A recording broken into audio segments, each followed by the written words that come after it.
Welcome to another episode of the Top Producers Nation podcast. This, of course, is the podcast that is made for top producers all across the nation to help you become top producers in your desired markets. And so we have a couple different things going on. Of course, we have our topproducersnation.com community. You can check that out if you're not familiar already. If you're an agent out there who would like to become a top producer in your desired market and you want some help, some resources, some coaching, a course even that we have for you, you can check that out again at topproducersnation.com to learn a little bit more.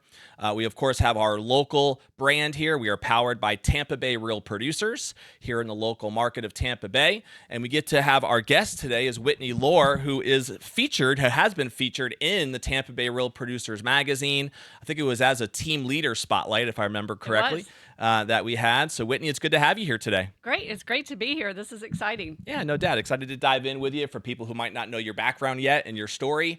Like I said, you could check out Whitney's magazine article in one of our previous features of the Tampa Bay Real Producers issue. We've also had Whitney as a panelist before at one of our events over at Whiskey Cake that we hold on the third Thursday every single month. So, Whitney, let's dive in a little bit to your background for people who might not know the story much. So, did you grow up in Tampa? How'd you get here? If not, and eventually, how'd you get interested in real estate? So, thanks for having me here. No doubt. Our pleasure. So we've been in Tampa now 19 years in October. Okay. So we moved here from New Jersey. I was an agent in New Jersey and loved real estate. Loved when we bought our first house. I actually went back to my realtor. His name is Rich. And I was like, Rich, I said, I love this process so much. I really want to become a realtor. And he's like, you've got to be kidding me. Like, this is what you want to do. And he says, you're going to work harder than you ever have in your entire life.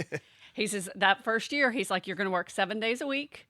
He's like, but by the end of that year, he's like, you are going to be a great realtor. Mm-hmm. So ever since Sounds then, like good advice. Yeah. I mean, and it was truthful, right? Yeah. That, people think that real estate, we make our own hours and it's easy. Well, it's not what the top people do. No, it's definitely not. For sure. So this was in Jersey, I take it, right? Yeah, this was in New Jersey. We came here, and just as the bubble was bursting in 2007. Perfect timing. So we were like, yeah, I don't think I'm going to stay in real estate. Got out, did some sales, and I've been back 6 years now. What did you do before real estate in Jersey? So I was worked for a travel company. Okay. Like, I've always been in sales. Mm-hmm. I started out when I graduated from college. I actually worked for the New York Yankees. Oh, really? In their minor league. Now you're talking my language. I'm a Yankees fan. Are you? Yeah. I grew up in Connecticut, so my dad used to take me to Yankee Stadium when I was a kid. We'd go on the bus or the train all the time. Yeah. So now my two sons, who are really into baseball, are starting to, be passionate about the Yankees as well. So we love watching the games. Yeah. That's fantastic. Yeah, absolutely. What'd you do for them? So I did sales for them. Okay. I did ticket sales. So Cool. So that would talk about a hard working atmosphere there. It was minor league, single A. So there was no money. So I would do ticket sales during the day, and at night I could cook hot dogs. I would be the mascot, whatever they needed you to be. That's wild. So I've always had a sales background. Okay.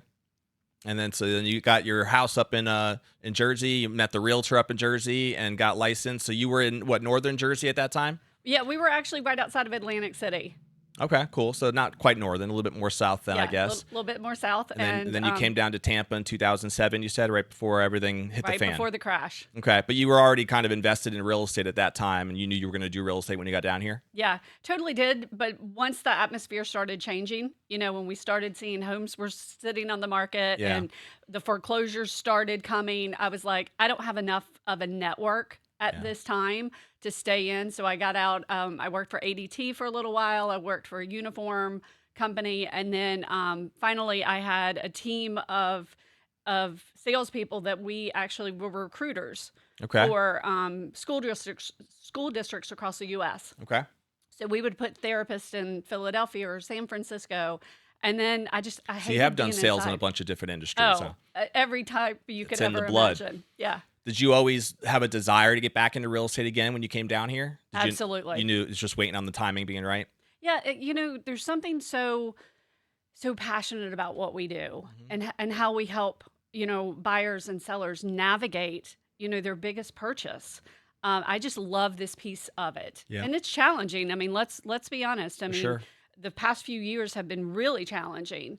But if we can figure out affordability and getting buyers to buy their first home, I think that's just such a rewarding thing. And also helping people that have lived in a home for 20 years downsize. Yep. That's an emotional piece. I have that going on with a client right now, and she's been in that house for 20 years. So there's a ton of emotions that are there. So we're just helping them get to where they want to be. Yeah. No, it makes a lot of sense. When was it? What year was it that you started up with real estate here in Tampa? So I would say 2005. Yeah, 2005. Oh, so you came down in 2007 though, you said, or no? So we've been here for 19 years. Okay. Math isn't my strong suit. So yeah, so that makes sense. So probably like Yeah. 2006 or 7 when you got into real estate then down here. Yeah. And so were you operating as an individual agent at the time? Because I know you built the team eventually. Yep.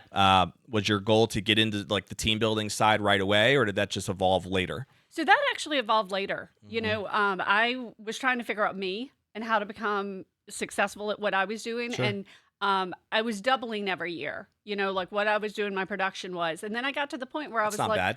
no, not too shabby. And then it was like, okay, there's only so much I can do, Yeah. and I need some help and I need some support. So What was that point for you? Like, was that like a transaction? Do you remember like that year where you did a certain number of transactions that was just too much to handle and you felt like it was time for help? Or was it a sales volume thing for you? Do you remember what that breaking point was? I was producing like 14 million at Okay. that time. I had hired my TC. That was a game changer for Okay. me. Yep. And I've been with Shelly ever since. I doubled my business when I hired her, and then doubled it again from there. Nice. Having that support, but it just became. It was a Tom Ferry moment. I was with Tom Ferry. We were in. Not with him. I was at a convention that he was speaking, Mhm. and he said there's going to be different types of agents that are going to come out of this next year, and this was like 3 years ago. And he said one of them, they're going to be a very high top producer, single agent, but they're going to have a ton of support behind them. They're going to have, their TCs and their admins and all of that. So that's going to be one agent. Another agent is going to be a small stealth team, and then there's going to be these mega teams. Yep. And he's like, that's kind of where our landscape is heading. Sure. And That's so, still the classifications I would say today, absolutely. Yeah. So I remember walking to the back of the room and I saw my coach and I said, I guess I'm getting ready to become a stealth team. And he's like, okay. And so he said, you need to text your broker that you're going to be doing this as well. So as soon as I got back to Tampa, we started talking about it and how was I going to do it. And one of my previous clients, she had gotten her license and had by chance 2 weeks later said, hey, I have my license. Can we sit down and have a glass of wine and talk about it? Okay. I had no intentions of recruiting her, but by the time we were done having that glass of wine, there was my first team member. That's funny how that works out, huh? Yeah, and she's still my top producer on the team today. That's cool. So what was your best year as an individual agent? Do you remember? 16 million. Okay. And then, so the 28 million or so that you did last year, that was the team volume, I take it? That is correct. Are you still in individual production as well? I am. Okay. Were you the bulk of that 28 million, or was it kind of spread out evenly among the team? I was the majority Yeah. of it. And how many agents are you working with now on your team? So we have 5 agents Okay. total on the team. Cool. They're all strong women. I didn't mean it to be that way, but that's the You're way not that trying it to turned build out. the all women team? No, I hadn't planned on that, but it just worked out. We're really we were able to celebrate yesterday at the award ceremony and just sitting with these women. I mean, they're funny. We might cuss a little bit. We might, we like to drink our wine, so. I think I might have met a few actually when you were at the panel with us that time. Yes, you did. Did you have your team with you then? Yeah. Okay, so that was just last year, I think, wasn't it? Yes. Yeah, it makes sense. So are you in like a full-fledged recruiting mode now, or what's your philosophy when it comes to how you want the team to grow? Are you more focused on just the individual production of the people you have currently, or are you in that balance of you're looking for more agents as well? How do you view that? So I'm looking for the right agent right now. Okay. That it has to make sense to fit in with this team. I don't want to become a mega team. That's not what my goals are. But if we find the right agent and I feel like they'd be a great fit, then absolutely, would hire another agent. But I'm really not seeking out that because I just want us to get better and stronger Mhm. and just be able to produce more. Because some of these mega teams, I mean, they have a lot of agents that don't do any production. Yeah, it's very Um, true. I've seen and many of them. Yes. yeah, so we have a weekly call. We make sure that we're all on 8 o'clock in the morning on Tuesdays. We're all together. Baseball hats, no makeup. Got your Yankee hat ready to go. And There you go. the name of Whitney's team, by the way, is Florida Living Group. If you want to check them out online with Berkshire Hathaway as the brokerage, powered by Berkshire, I guess you would say. Yep. But Florida Living Group, so you can look out for them as well. And so, have you found, Whitney, that the team side, since you've been going down that route over the last few years, has that been more fulfilling? Has that changed in some ways, just your overall experience when it comes to real estate today versus what it was like to be an individual agent working 100% of your time with the clients and only clients? Now I'm sure your time is a little bit more split between clients and support, right? Helping your agents as much as you can. Speak a little bit on that. What's been more fulfilling for you? So I've really enjoyed like just watching these agents grow, and watching them, especially yesterday, just being able to celebrate and watching them get on stage. Like I made sure that I was the last one to get on stage because I just wanted to see them Yeah. and how excited that they were to talk with our owners and things like that. Have a little bit of one-on-one time to be celebrated. I've really enjoyed that, and also watching them really take care of their clients. We really focus on it's not a transaction. Some people are all about the numbers and the transactions and the deals. We're about the people. Yep. Where are they going? How can we help them? How can we make this less stressful? Because this is one of the most stressful things that people do. Oh, for sure. And to watch our team care, and sometimes it's upsetting in these deals that we care so much for our client. When something happens, you know, we're just having to take a step back and having to guide them through that. That it's Yeah. okay. Let's figure out what we need to do next. Is there a certain type of client that you found that you guys have a great niche with that you've been serving, in your opinion, at like a really high level because of just a certain, whether it's a demographic or type of client, whatever it might be? Does anything come to mind, or are you serving more of whoever and whenever? So with each one of our agents that's on the team, they're their own CEO of their company. Yeah. So we're very diverse in what we do. I have one that's a luxury agent that does a lot of $1 million houses, but she'll also do a $250,000 condo. Okay. We're all across the board. I think that we mostly do sellers because that's what I'm really strong on. So that's what I'm training them to be really strong on. So we're really dominant on the listing side. And I know you're based out of New Tampa, right? Up Correct. in that market. Yep. Is most of your work, would you say, within that proximity, or is it pretty much all over Tampa Bay and beyond? We do all of Hillsborough and most of Pasco County. Okay. And we'll go over to the beaches from time to time. If one of our clients is like, hey, we'd like for you to come do this or specifically, but for the most part, we're over this side of town. Okay, makes sense. I know we were talking off camera about how you feel like you've been really digging into the AI world lately. And would you say that you're utilizing that more from like the client experience and seamlessly trying to make that even better? Or is it more on the team side, like support, things related? Maybe it's both. Talk a little bit about what your intent was in trying to like figure AI out and how to use it, and what are some practical like use cases that you've been trying to use it for so far? Yeah, so I haven't been using it for the team side. When we were together yesterday, in 2 weeks, we're going to get together and I'm going to show them exactly how I'm using. Okay. For your own business, basically. Yep, Okay. exactly, because I have custom GPTs that are set up for a Yep. ton of tasks that I do. I also have chat giving me an update every single morning of 33647, which is New Tampa, what's going on and what would be interesting to a buyer or a seller. Like, what trend do you see? That's a So- cool one. Yeah. Yeah, so when I open up What my do they send you email an email? every That makes morning, sense. it'll say 284 active homes are on the market, this many expired, this many, closed. So it'll then just start tell me what trends are going on right now. Oh, I like that idea. That's cool. I've been playing around myself with a lot of the custom GPTs and with the different platforms and stuff that I'm involved with as well. And it is really cool how you can customize that and train it on exactly what you want it to act like on a almost like a per platform basis, you Yeah, know? because that way, we all go into MLS first thing in the morning, Yeah. and we're seeing what's going on.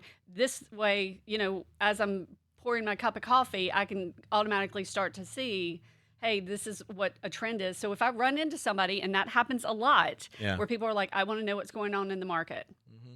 So it sounds like you're using it as kind of like a market research help and assistant and guide, and providing that literally while you're drinking your coffee in the morning. So that's nice to have a package for you very succinctly every day. Any other use cases that you've been using it for so far? So we use it for so much, like our Google My Business page, putting out the services, writing a blog.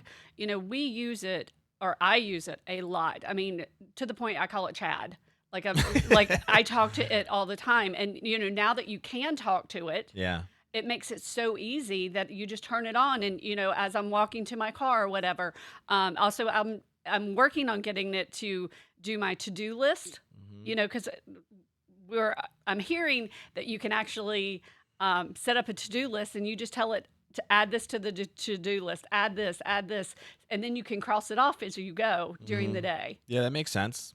It's crazy how many things you could utilize it for. A lot of people, I think, are just barely, if they're doing anything with it at all, they're just like touching the surface on maybe it's emails, like you said, or helping it create a good email or whatever. But I actually was at an event a couple months ago, and there was a guy who spoke at the event about AI. His name is Jeff Woods. He wrote a book called The Strategic AI Partner. I think that was the name of the book. But the main premise is that viewing AI more as like that multi-million dollar strategic business coach, right? That can basically be at your disposal anytime you want, and really partnering it more as a strategic thought partner rather than like a taskmaster, right? And I think that's how most people tend to be using the AI side now, is just kind of do this task for me, or handle this email thing, or give me some thoughts on this. But which could be good, but when you can really get the AI to almost like take all of the thought power of the best thought leaders in whatever industry that you're in and package that stuff for you as a consultant, that's invaluable, right? Absolutely. As to what that can mean, Yeah, I'll actually use it, like if I have an objection from somebody and I need to overcome that, I'll actually put in there, overcome this objection, act like Phil Jones. Yeah. So, because, he's great about answering those questions and asking the next questions and diving deeper. Yeah. Or like Seth Godin, who's a great marketer. And he actually said that if you're not on using AI at least 30 minutes a day, you are so far behind. Yeah. Yeah, it's true. I love using that same prompt, by the way, too. The whole act like this person, act like this, or even just like act like a specific category, right? Act like an expert marketing consultant or whatever, and give me your thoughts on this topic. So I think that's a great prompt to kind of lead in with. Absolutely. Yeah, it makes sense. So it seems like this is a world that you're diving into a little bit deeper for the team eventually as well. And can you just see a lot of the same practical use cases that you're doing for your own business, just helping there with them? Or are you viewing it as this might be a way for me to revolutionize my recruiting? Like, is that also part of the strategy maybe? I think I would like for them to embrace it as much as I do, the AI piece, that it's making my life easier, a whole lot easier. Things that used to take me an hour, like, the listing description, that was one. I mean, it used to take me forever to write that. There were two things I don't like about real estate: putting out open house signs and writing that listing description. Right. So now that's now you just got to get a robot to go put the signs out for you. Exactly. Now I have my husband. So that's the second best thing. Yes. So those are the things that, that I don't like to do. How can it help me? But also there's a lot that I've learned. I was like, okay, I would like to do a video script, and I had it to write one about Carrollwood, Florida. So I wrote it. It was beautiful, absolutely amazing. But when I went to go film it with Tyler, we both were like, this is awful. Like awful, because I was trying, it made me sound like not myself. It wasn't authentic, right? Yeah. So then I once I had that ad feature, I could take one of my previous videos, get the script for that, upload that into chat, and then now it knows what I sound like. Yeah. So that's another one of my custom GPTs is give me a video script. It already has that in there, so it sounds like me. No, that's awesome as well. So is that an extra that's a great point. Can you just upload a video into any aspect of a custom chat GPT? Is that just a little feature there, or do you have to like add an extension or something? So what I had to do, and they could now because it's changing every day. Yeah. But what I did was I actually put it into Rev, my Okay. video into Rev, and then it gave me the script. transcript, yep. And then I took the transcript and put that in to Chad. That makes sense. Yeah, I wonder if you can just upload a video now and it just kind of does that for you automatically. I wonder. It could. I mean, that could have happened yesterday. Rob might know. He's the chat GPT guy as well. We'll have to dig into that ourselves. We have homework now. Yeah. From this one. That's always fun. Always fun. Sorry about that. Thanks, Whitney. Couple quick things about real estate too before we switch gears into some personal stuff for the time we have left. But in your experience, Whitney, what has been some of the most effective strategies you've used to just grow your business? Are there certain platforms, whether it's lead strategies, has it been all organic where it's all been kind of grown through word of mouth, or have there been other forms of strategies you've used to just get the machine flowing? So a lot of ours is just who we know. We really lean into our sphere Network. of influence, our network, our farm where we live. That's a really strong pillar for us. I did purchase leads for a little while because I thought that's what I needed to do for the team. And it was awful. It was worse than that Carolwood video. I mean, it was awful because I was stressed because I was spending money, giving them to the leads to the team, and then the team didn't want them. Yeah. So I think It's not a good combo. It was not. It was awful for a little while. I was like, finally we sat down and I said, I'm giving you leads. I thought that's what you guys wanted. And they're like, we don't want leads. We never asked for them. So that was a learning experience for me. Yeah, it's a good point. That what I thought the team was going to look like, it didn't. And I had to shift and say, okay, what do you want? They wanted more, how do I grow my business myself? How do I become my own CEO? How do I become profitable with this? Where do I want to spend my time and energy? So whenever I have a mailer that's ready to go out, we've got one right now that we're going to be looking for expireds. So I've created it. I know it's been successful because expireds are new now, but they weren't before. Sure. So we've been working them. So I just give that letter to them. Then they mail it out themselves. So I'm transforming some of that stuff that what I thought they wanted, they didn't want. Yeah. And now they just want my stuff. Yeah. Why wouldn't I do that? Give that to them and make them more successful and make their life easier. It's a plug and play. Yeah, it's a great point. And there's a lot of different cultures out there. I've had many different team leaders on this show before, and there are some who thrive in providing leads, right? Absolutely. As you talked about. And so, because in some cases, maybe obviously, if that is the case, they probably more likely attract agents onto their team who want that, right? Who are looking for those lead flows on a regular basis. Of course, there's agents who do. Who are really, really comfortable converting existing leads that are coming in, even if it's cold or whatever the case may be. But I love what you just said. There's also going to be the people who may not be looking for that at all, but they still want to be a part of a team. But in their mindset, it's more about the support, the coaching, the culture, just being able to learn from somebody who's been successful, right, as an agent. Yep. So that's what appeals to them as far as being part of a team. And I think you have to really think that through as a team leader, as you said, and identify what type of a culture do you want to have, right? And how, because you're going to attract the people generally that are going to be wanting to be a part of that. So I think that's a work in progress, is figuring that out first before you just start recruiting people. Right. And I think you also just need to take a step back sometimes and say, how's this working? How are you guys doing? And that's why I'm so protective of our culture on the team, that I'm just not going to recruit anybody and everybody. And anybody that does come on, they're there for 30 days. And then we have a meeting. Is it working or is it not working? Yeah. Because I do not want to mess up our culture that's on that team. Yeah. How would you define your culture now if you had to define it?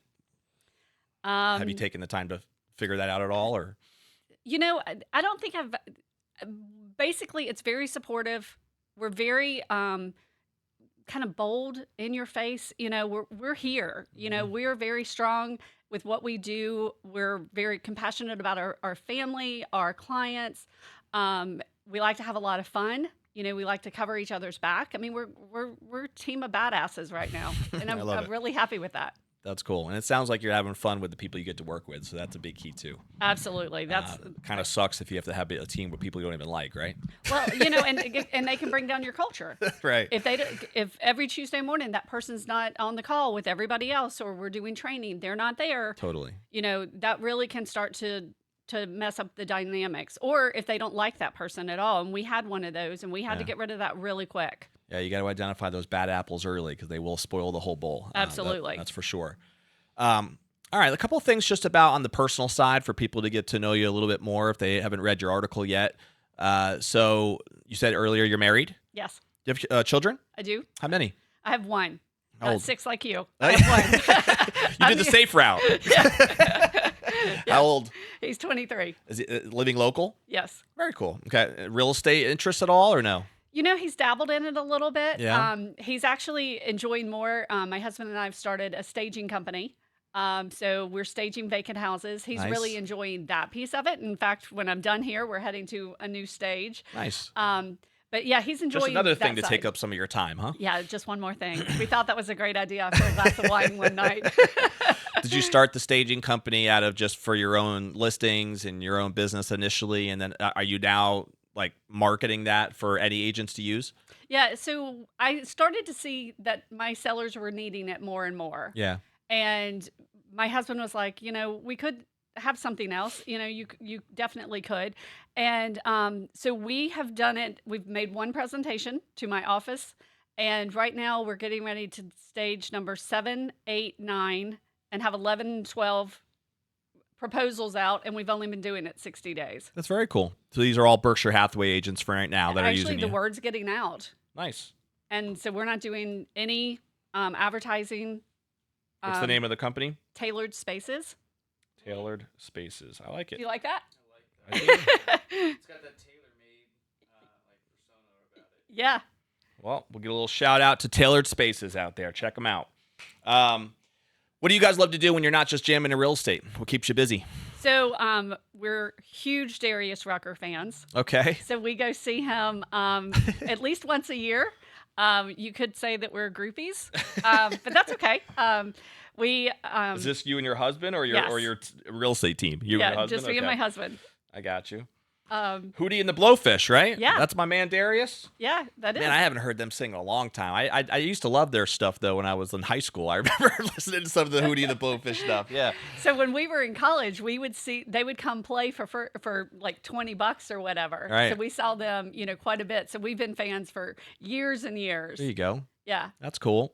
All right, couple rapid fire questions. Okay. Do you let's have go. a favorite book, author, seminar that you've ever attended that you feel like has really made an impact on you personally or professionally? Ninja selling? That's come up before, yeah. That's an easy one. Mhm. And then I will follow up with the Go Giver. Is of that same premise that you make those connections, you make them deeper, more thoughtful, and then the Go Giver, you think of the person, not yourself, and it will come back to you. Do you have a favorite movie or TV show? There's several that I'll watch at any time. You're flipping the channel, and that I've probably watched like 150 times, but it's okay. Apollo 13 is one of those. Okay. Twister was just on 2 nights That's ago. a classic for It's a sure. classic. Absolutely. Yeah, Steel Magnolias. Helen Hunt does a great job in that movie. Yeah, she does.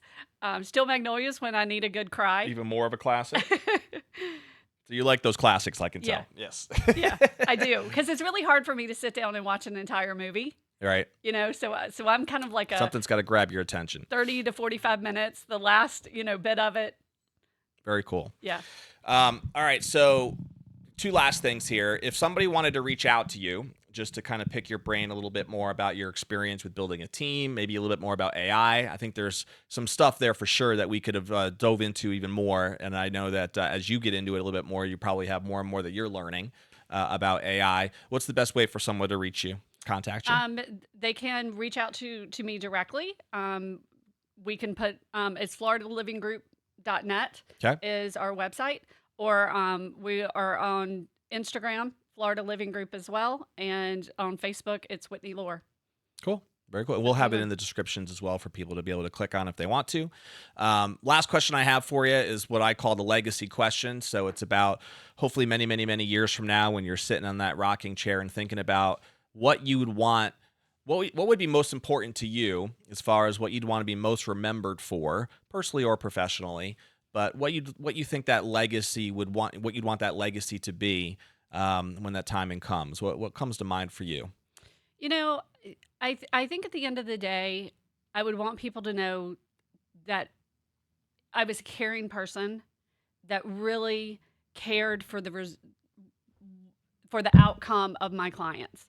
So for my buyers and sellers, as well as my friends, like, you know, I wish everybody success. I wish, you know, I love cheering people on that, you know, that they have success, you know, because there's enough out there for everybody. Sure. And I think sharing that with people is wonderful. And then that at the end of the day, or if I'm gone, that people have really good memories that I was a good person. Amen. I mean, better than the alternative, right? Oh, absolutely. Absolutely. Absolutely. But Whitney, you're doing a great job, and obviously being a leader in our local market here with real estate, building your team and leading through your sales volume, through your transactions. And I appreciate your willingness to not only be here today, but also help with the panel that you came to in the past, and obviously being featured in the past as well. So we appreciate your support of the platform. It was obviously, I would encourage anybody out there to connect with Whitney. Who, whether it might be somebody who is a powerful, badass woman who might want to be a part of the team, that might be a conversation that you can have, or if you just want to pick her brain a little bit about AI or some of the other things that we touched on today. But we always end every episode with a challenge to the audience. So whether you're watching live through Facebook or YouTube or any of the platforms, or you're listening in on any of the 15 plus podcast platforms that we're on, what is one action step that you can move forward with from this interview that will help propel you forward personally or professionally? And it could be some of the things that we just touched on, right? The AI conversation, the book, one of the books that she recommended. Maybe you have to go see Darius Rucker in concert and experience that. Whatever it is, but do something, right? Take an action step. That way the time that you invested in listening to this episode is going to be worth it. And it's those action steps that actually build the momentum we need to see a difference in our life, which is really what we're all doing this for at the end of the day. So if you haven't already, check us out at topproducersnation.com to be able to join the community that we're building all across the country for agents to be top producers in their desired market. And then if you are local here to the Tampa Bay market as well, we do have our upcoming Agent Choice Awards happening on April 24th, which will be here at the West Shore Plaza Hotel. You can vote and nominate yourself for any of the 15 categories, or vote for anybody else if you'd like to, at tbrpawardsvoting.com. tbrpawardsvoting.com. We, of course, will see you on the next episode of the Top Producers Nation podcast. We'll see you later.